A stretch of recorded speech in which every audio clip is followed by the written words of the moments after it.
శ్రీకృష్ణ పరబ్రహ్మణే నమః. అరుణాయ నమః, అచలాయ నమః, రమణాయ నమః, రామకృష్ణాయ నమః, శ్రీదత్తగురుభ్యో నమః. హృదయ కుహర మధ్యే కేవలం బ్రహ్మం అహం అహం ఇది ఆత్మరూపేణ భాతి అన్నారు రమణ మహర్షి. ఈరోజు మనం దాని గురించే చెప్పుకుంటున్నాం కాబట్టి శ్రీదేవి కాలోత్తరంలోని 8వ భాగం.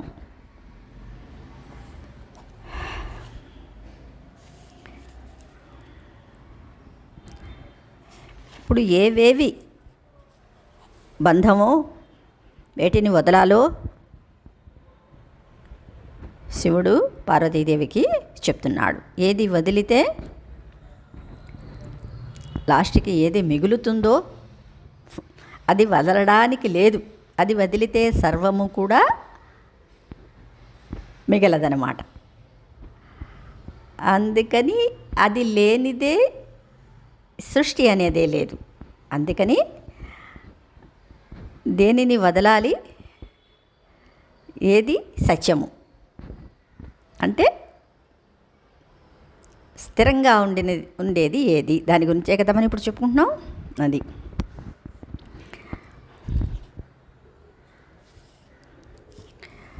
దేహత్యాగము వలన విముక్తుడగును అని చెప్పుట వలన విరక్తి కలిగినంతనే ఎవడైనా దేహమును వదిలి పెట్టవలయునని తలంచునేమోయని పరమేశ్వరుడు అట్లు చేయరాదని హెచ్చరించుచున్నారు. అంటే చాలామందికి ఏమీ లేనప్పుడు, ఇదంతా అసత్యమైనప్పుడు ఇంకా జీవుడు ఎందుకు, అవునా?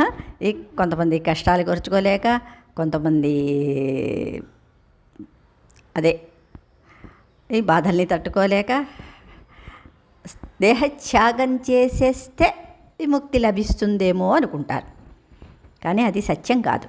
ఈ దేహం ఎందుకు వచ్చింది అంటే ప్రారబ్ధాన్ని అనుభవించడానికి మాత్రమే వచ్చింది. ప్రారబ్ధాన్ని ఈ జన్మలో అనుభవించకపోతే మళ్ళీ నెక్స్ట్ జన్మకి అది ఫామ్ అవుతుంది. ఈ జన్మలో ఏదో దుఃఖం వచ్చిందని నువ్వు తప్పించుకున్నావు శారీరకంగా, కానీ అది సంచిత ప్రారంధం కాబట్టి నిన్ను వదలదు. నెక్స్ట్ జన్మకు కూడా మళ్ళీ సంచితంలోనే ఉంటుంది కదా. బ్యాంకులో డబ్బులు ఈరోజు తీయొద్దు అనుకున్నావు, రేపు ఉంటాయి కదా. అలాగే నెక్స్ట్ జన్మకి అది ఫామ్ అవుతుందన్నమాట. అందుకని ఈ జన్మలో వచ్చిన వాటన్నిటినీ శాంతంగా, ఓర్పుగా, సహనంగా, ఈశ్వరార్పణ బుద్ధితో అన్నిటినీ ఏం చేయాలి, అనుభవిస్తున్నది నేను కాదు, శరీరము. కష్టమేను, కానీ ప్రయత్నంతో, ధైర్యంతో ముందుకి వెళ్ళాలన్నమాట. అదే ఇక్కడ చెప్తున్నారు. వైరాగ్యేణ వపుస్త్యాగో నైవ కార్యో మనీషిణ ఆరంభత క్రియానాశే స్వయమేవ విపచ్యతే అన్నారు. మళ్ళీ ఒక్కసారి చదువుతాను. వైరాగ్యేణ వపుస్త్యాగో, వపు అంటే ఇక్కడ శరీరం, అవునా? వైరాగ్యం వల్ల శరీరాన్ని వదిలితే నైవ కార్యో మనీషిణ ఆరంభత క్రియానాశే స్వయమేవ విపచ్యతే. అంటే వైరాగ్యము చేత బుద్ధిమంతుడు శరీరమును త్యజింపరాదు. ఎవరు? బుద్ధిమంతుడు. బుద్ధి అంటే ఎవరు? బుద్ధిమంతుడు అంటే ఎవరంటే జ్ఞాని కదా. ఏ పురాకృత కర్మ చేత ఈ శరీరము ఏర్పడినదో, మనం ఎందుకు పుట్టాము? ఏదో కర్మని అనుభవించడానికే కదా పుట్టాము. అందుకని ఆ కర్మని ఇక్కడే అనుభవించేసేయాలి, లేకపోతే ఆ కర్మ మళ్ళీ మనతోటే వస్తుంది. అది ఏర్పడినదో ఆ కర్మకు నాశనము కలిగినంతనే శరీరము దాని అంతటా అది నశించును. మనం త్యాగం చేయక్కర్లేదు. మన ప్రారబ్ధాలన్నీ కూడా అయిపోతే శరీరం పడిపోతుంది దానంతటది కదా. అదే ఇక్కడ చెప్పారు.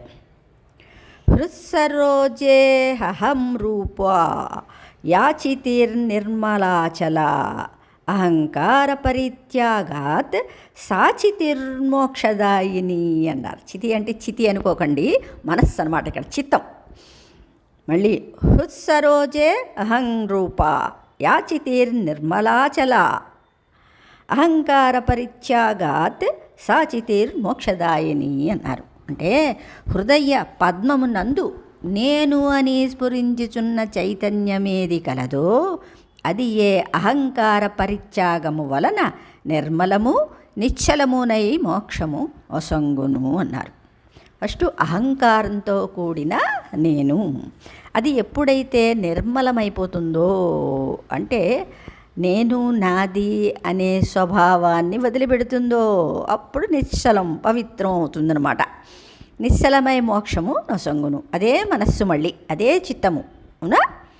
నేను అనగానే ప్రతి వ్యక్తి తన పేరు, శరీరము, ఖ్యాతి, పదవి, శక్తి, సామర్థ్యాలు మొదలగా ఎన్నో భావాలు పొందుచుండును.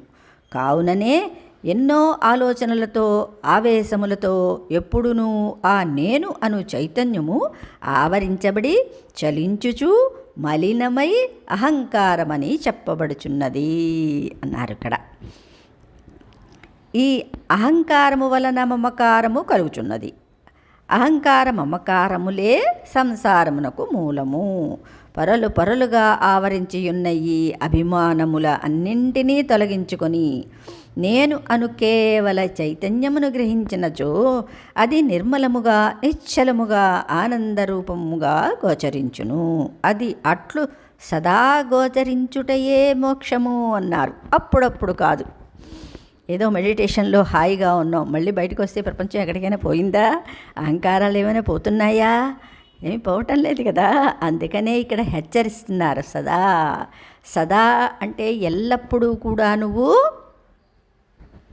యోగరతోవా భోగరతోవా సంగరతోవా సంగవిహీన యద్యత్ బ్రహ్మం రమతే చిత్తం అన్నారు కదా. అలాంటి వాళ్ళు సదా అన్నమాట. ఏ టైములో ఎలా ఉన్నా సరే నీ మనస్సు ఎప్పుడూ కూడా ప్రశాంతంగా నేను అనే ఆ బ్రహ్మములోనే రమిస్తూ ఉండాలి అన్నమాట. గురించటే మోక్షము.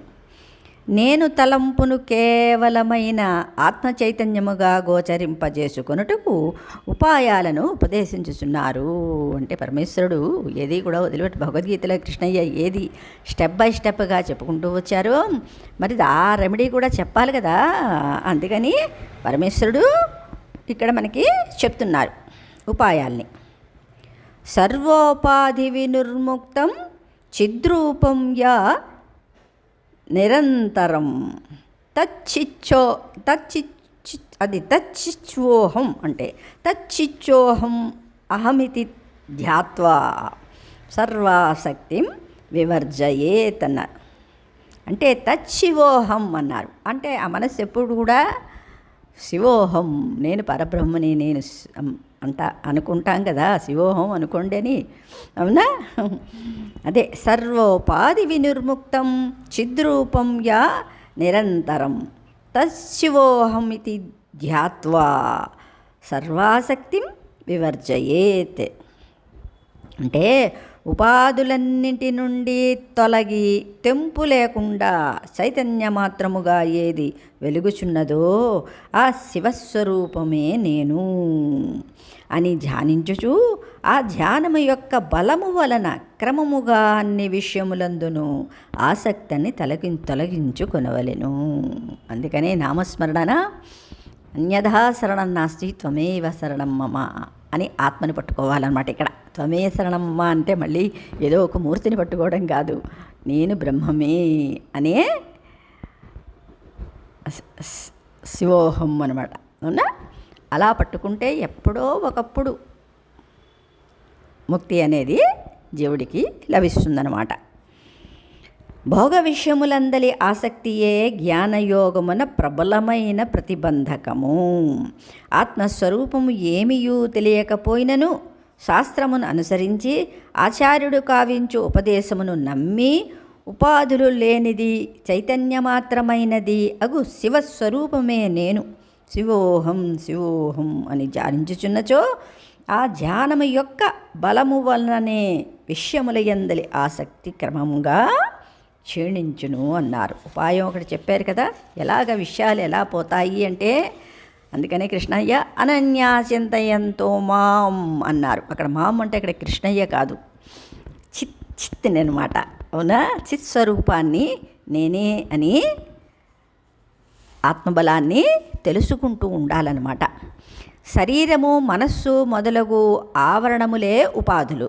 వీని యందు నేను, నావి అను భావనయే అహంకారం. అహంకారము తొలగినంతనే జీవుడు శివుడొగును, అనగా ఆత్మస్వరూపుడొగును. అహంకారమును పరిత్యజించు విధానమును వివరించుచున్నారు. ఎలా అహంకారాన్ని ఎలా పోగొట్టుకోవాలి? ఎలాగంటే దేశ జాత్యాది సంబంధాన్ వర్ణాశ్రమ సమన్వితాన్ భావానేతాన్ పరిత్యజ్య స్వభావం భావయేద్బుధ అన్నారు. ఏంటేంటి వదులుకోవాలి ఇక్కడ? దేశ జాత్యాది సంబంధాన్ వర్ణాశ్రమ సమన్వితాన్ భావానేతాన్ పరిత్యజ్య స్వభావం భావయేద్బుధ. ఇక్కడ స్వభావం అంటే నువ్వు ఎవరో, శివోహం అని ఇంతకుముందు శ్లోకంలో చెప్పుకున్నాం కదా, అదే నీ స్వభావం అన్నమాట. స్వభావ అని దేశము, జాతి, వర్ణము, ఆశ్రమము మొదలగు వానిని సంబంధించిన భావముల అన్నింటినీ వదిలిపెట్టి పండితుడు కేవలమైన తన స్వరూపమును గూర్చియే భావించవలయును. స్వరూపమును ఎట్లు భావించవలయునో 12 శ్లోకాల్లో ఇక్కడ పరమేశ్వరుడు చెప్తున్నారు. అంటే మన స్వరూపము ఏమిటో మనకి తెలియాలి కదా.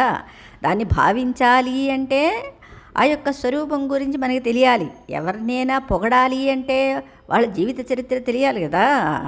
అలాగే పరమాత్మ ఎవరు అనేది తెలుసుకుంటే ఆయన్ని మనం భావించగలం అనమాట. అందుకని ఆయన యొక్క విశేషాలని ఇక్కడ చెప్తున్నారు. పరమాత్మ ఎలా ఉంటాడు? అహమేకో నమే కచ్చిత్ నాహమన్యస్య కస్యచిత్ నతం పశ్యామి యస్యాహం తం న పశ్యామి యో మమ అన్నారు. మళ్ళీ ఒకసారి, అహమేకో నమే కచ్చిత్ నాహమన్యస్య కస్యచిత్ నతం పశ్యామి యస్యేహం తం న పశ్యామి యో మమ. అంటే నేను ఒక్కడనే ఉన్నాను, నాకు ఎవ్వడునూ లేడు, నేను ఎవ్వరి వాడను కాను, నేను ఎవనికి సంబంధించి ఉన్నానో వానిని కానీ నాకు సంబంధించిన వానిని కానీ ఎవనిని నేను చూచుట లేదు. అంటే ఇక్కడ ప్రత్యేకత, ద్వైతం ఉంటే చూసేవాడు అనేవాడు ఉంటాడు. ఇక్కడ ద్వైతం అంతటా నేనే ఉన్నాను అనుకున్నప్పుడు నేను ఎవరిని చూడాలి, నన్ను ఎవరు చూడాలి కదా. యోమాం పశ్యతి సర్వత్రా సర్వంచ మై పశ్యతి తస్యాహం న ప్రణశ్యామి నచమేన ప్రణశ్యతి అని కృష్ణయ్య చెప్పారు. అంతటా నేనే ఉన్నప్పుడు నేను అందరినీ చూస్తాను, అందరూ కూడా నన్ను చూస్తారు కదా. అంటే ఒకళ్ళకొకళ్ళకి మనం తప్పించుకోలేము. అంతటా నేనే ఉన్నాను అన్నప్పుడు ఎవరు చూడగలరు? ఇక్కడ చెప్తున్నారు అన్నమాట. అది లోకమున ప్రతి వ్యక్తియు తన్ను గూర్చి ఫలానా తల్లిదండ్రులకు జన్మించిన వాడను, ఫలానా గురువులకు శిష్యుడను అని చెప్పుకొని చుండును. అట్లే వీరు నా పుత్రులు, వీరు నా శిష్యులు అని చెప్పుకొని చుండును. జ్ఞానయోగ సాధకుడు వీరిని అందరూ ఆత్మస్వరూపులుగానే భావించుచు పితృపుత్రాది భావములను తొలగించుకొని చుండవలయును. అహమేవ పరబ్రహ్మ జగన్నాథోహమీశ్వరః ఇతి స్యా నిశ్చితో ముక్తః బద్ధస్యా అన్యథా పుమాన్ అన్నారు. అంటే మళ్ళీ ఇంకొకసారి చెప్పుకుందాం. అహమేవ పరబ్రహ్మ జగన్నాథోహమీశ్వరః ఇతి స్యా నిశ్చితో ముక్తః బద్ధస్యాదన్యథా పుమాన్. అంటే నేనే పరబ్రహ్మమును, జగన్నాథుడైన ఈశ్వరుడును నేనే అను నిశ్చయము కలవాడు ముక్తుడగును. అట్టి నిశ్చయము లేనివాడు సంసారమున చిక్కుబడును. అశరీరం యథాత్మానం పశ్యతి జ్ఞానచక్షుషా తదా భవతి శాంతాత్మా సర్వతో విగత స్పృహ. అశరీరం యథాత్మానం పశ్యతి జ్ఞానచక్షుషా తదా భవతి శాంతాత్మా సర్వతో విగత స్పృహ అన్నారు. అంటే పరమాత్మకి శరీరం లేదని మనం తెలుసుకున్నాం కదా. అవాంగ్ మానస గోచరుడు కదా. ఎప్పుడు ఎవరు ఎవడు జ్ఞాన దృష్టితో తన్ను శరీరము లేనివానినిగా జూచునో అప్పుడతడు సకల విషయముల యందును కోరిక లేక శాంతాత్ముడగును. అంటే ఏమిటి ఇక్కడ? అన్నిటినీ తొలగించుకొని అహం బ్రహ్మస్మి అనే జ్ఞానం కలవారు మాత్రమే వీటన్నిటినీ వదలగలరు కదా. వాడే శాంతాత్ముడు అని చెప్పారు ఇక్కడ. ఆత్మ అనగా శరీరము, మనస్సు, జీవుడు, పరమాత్మ అను అర్థములు కలవు. ఇచ్చట ఆత్మ అనగా మనస్సు, శాంతమైన మనస్సు కలవాడు శాంతాత్ముడు. కోరికలు పుట్టుచున్నప్పుడు వానిని నిగ్రహించుకొనుట దమము కదా.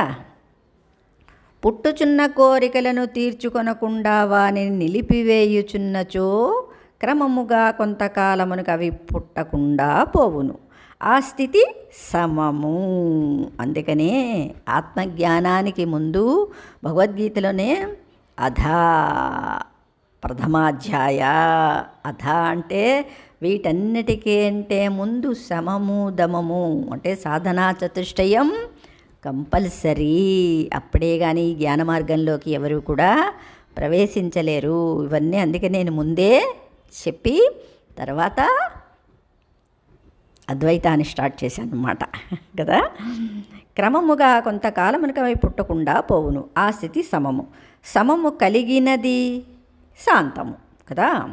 తన్ను శరీరము లేని వానినిగా భావించు వానికి ఏ విషయమునందును కోరికలు పుట్టుటకు అవకాశమే ఉండదు.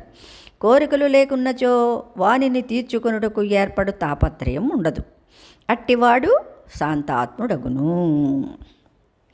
యోసౌ సర్వేషు శాస్త్రేషు పఠ్యతే హజ ఈశ్వర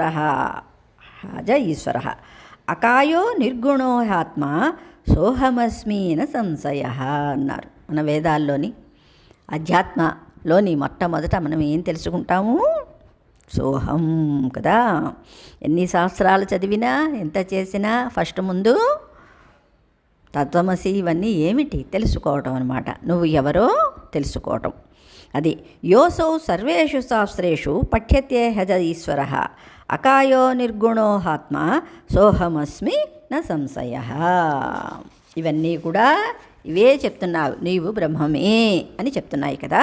అది సర్వశాస్త్రములందును ఎవడు ఈశ్వరుడని, అజుడని, అకాయుడని, నిర్గుణుడని, ఆత్మనియు చెప్పబడుచున్నాడో చెప్పబడుచున్నారో ఆ ఈశ్వరుడును నేనే, సంశయము లేదు. ఇది ఎప్పుడు వస్తుంది? ఆత్మజ్ఞానం అంటే అహం బ్రహ్మస్మి అనుభవం కలిగితే తప్ప. ఇది అందుకని ఎందరు ఎన్ని చెప్తున్నా మనకి ఎందుకు ఎక్కటం లేదు అంటే మనం దాని మీద శ్రద్ధ చూపటం లేదనమాట. అది అంతే. ఈశ్వరుడనగా జగత్తునకు జీవులకు పరిపాలకుడు. ఆ ఈశ్వరుని గూర్చి చెప్పుచున్న శాస్త్రములన్నీ ఆయనను అజుడు మొదలగు విశేషములతో వర్ణించుచున్నవి. అజుడు అంటే పుట్టుక లేనివాడు అజుడు, కాయము లేనివాడు అకాయుడు, గుణములు లేనివాడు నిర్గుణుడు, అంతటను వ్యాపించి ఉంటున్నది ఆత్మ. కావున ఈశ్వరునకు పుట్టుక లేదు, శరీరము లేదు, గుణములు లేవు. మరియును ఆయన అంతటను వ్యాపించి ఉండును. అంతటను ఆయనయే వ్యాపించి ఉండుటచే జగత్తునకు జీవులకు అనగా మనకును ఆయనే స్వరూపము. ఈశ్వరునకు ఈశ్వరత్వము యథార్థము కానట్లే జీవునకు జీవత్వము యథార్థము కాదు. కృష్ణయ్య ఏం చెప్పాడు? అహమాత్మా గుడాకేశ సర్వభూత యశస్థిత అహమాదిత్యమధ్యంచ భూతానామంతయేవచ అన్నారు.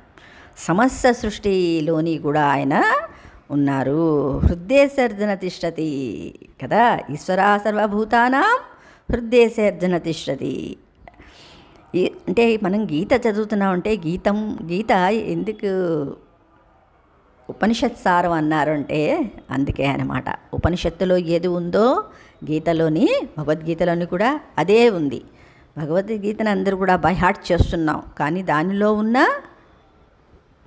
కృష్ణయ్య ఏం చెప్పారో అది మనం తెలుసుకోలేకపోతున్నాం. వైద్యుడి దగ్గరికి వెళుతున్నాం, మందు పుచ్చుకుంటున్నాం, కానీ ఆయన చెప్పిన పత్యాన్ని మట్టుకు చేయకపోతే మందు పని చెయ్యదు. అలాగే ఎంత చదివినా ఆయన చెప్పిన మాటని వినకపోతే మన బ్రతుకులు జీవుడు ఇలాగే ఉంటాడనమాట. ఎన్ని జన్మలెత్తినా ఇలాగే ఉంటాడు. అది ఈశ్వరత్వము యథార్థము కానట్లే మనకును జీవత్వం యథార్థము కాదు. స్వరూపము చేత ఈశ్వరుడును జీవుడును ఒక్కడే కాబట్టి నేనే ఈశ్వరుడును, సందేహము లేదు. శ్రీకృష్ణ పరబ్రహ్మణే నమః. విజ్ఞప్తి మాత్రో హి సదా విశుద్ధ, సర్వత్ర యస్మాత్ సతతం విముక్త. నా దేయదేహేయో నా దేయహేయో అహమప్రత్యర్కం, తస్మాత్ సదా బ్రహ్మమయో విశోక అన్నారు. అంటే నేను విజ్ఞప్తి మాత్రుడను అంటే అనగా కేవలము జ్ఞానస్వరూపుడను అంటే సాక్షి మాత్రుడను అనుకున్నాం కదా. మాత్రుడను, ఎల్లప్పుడూ పరిశుద్ధుడను, ఏ సమయమునందైనను ఏ విషయమునందును బద్ధుడను కాను, ఎప్పుడునూ విముక్తుడనే. నేను స్వీకరింపవలసిన వాడను కాను, పరిత్యజించవలసిన వాడను కూడా కాను. నేను ఊహింపదగిన వాడను కాను, కావున బ్రహ్మమయుడైన శోకరహితుడునై ఉన్నాను. నేను ఊహించని వాడను కూడా కాను. తెలుసుకోండి, ఇక్కడ మనస్సు అనేది ఉంటేనే ఏదైనా ఇక్కడ ఊహ కళ కదా. మనస్సు లేని స్థితికి వెళ్ళాలి అని పరబ్రహ్మము ఎన్నోసార్లు చెప్తున్నారు. మన తెలిసి తెలియని జ్ఞానంతో మనం అన్నీ వింటున్నాం కాబట్టి మనకి అంతవరకే అర్థమవుతుంది. కానీ ఎవరికి వాళ్ళు దీన్ని ఇది రీసెర్చ్. బాహ్యంగా ఎవరైనా ఏదైనా చెప్పినప్పుడు అక్కడ ద్వైతం ఉంటుంది కదా. ద్వైతంలో సత్యం ఎప్పుడూ మీకు గోచరించదు. ద్వైతం ఎప్పుడు ఉంటుంది? మనస్సు ఉంటే ద్వైతం ఉన్నట్టే. చాలా నిగూఢమైనది. అది తెలిసిపోతే ఇంకా ఏది కూడా తెలియనవసరము లేదు అన్నారన్నమాట కదా. కావున బ్రహ్మమయుడవై శోకరహితుడవై ఉన్నాను అంటే ఇక్కడ ఆత్మ సర్వంతర్యామి. కావున దానిని స్వీకరించుట కానీ విడిచిపెట్టుట కానీ సాధ్యము కాదు. ఎలా విడిచిపెడతాం? అది లేకపోతే సృష్టి లేదు, సృష్టిలోనే నువ్వు ఉన్నావు కదా. జీవించి ఉన్నావు అంటేనే ఆత్మ ఉంది. ఆత్మని తోసిపుచ్చితే ఇంకా నీవనేది లేదు కదా అక్కడ. అది ఇప్పుడు నేను చాలాసార్లు దీన్ని ప్రాక్టికల్గా ఈ జీవుడిని స్వతంత్రం చేద్దాం అనుకుంటున్నాను. అవునా? పక్షి ఏ విధంగా అయితే బయటికి విహరించగలగాలని అనుకుంటుందో బంధించబడినది, అది బంగారం పంజరం కానివ్వండి, ఇత్తడి పంజరం కానివ్వండి, వెండిది కానివ్వండి, పంజరమే కదా. అది ఒక్క పంజరంలో బంధించబడి ఉంది. మనం 3 పంజరాల్లో ఇక్కడ బంధించబడి ఉన్నాం. స్థూల సూక్ష్మ కారణ శరీరాలనే పంజరంలోని ఈ జీవుడు బంధించబడి ఉన్నాడు కదా. దీనికి ఈ ప్రారబ్ధం పోతే కానీ దానికి విడుదల అవ్వదు. అది నిశ్చితం అన్నమాట.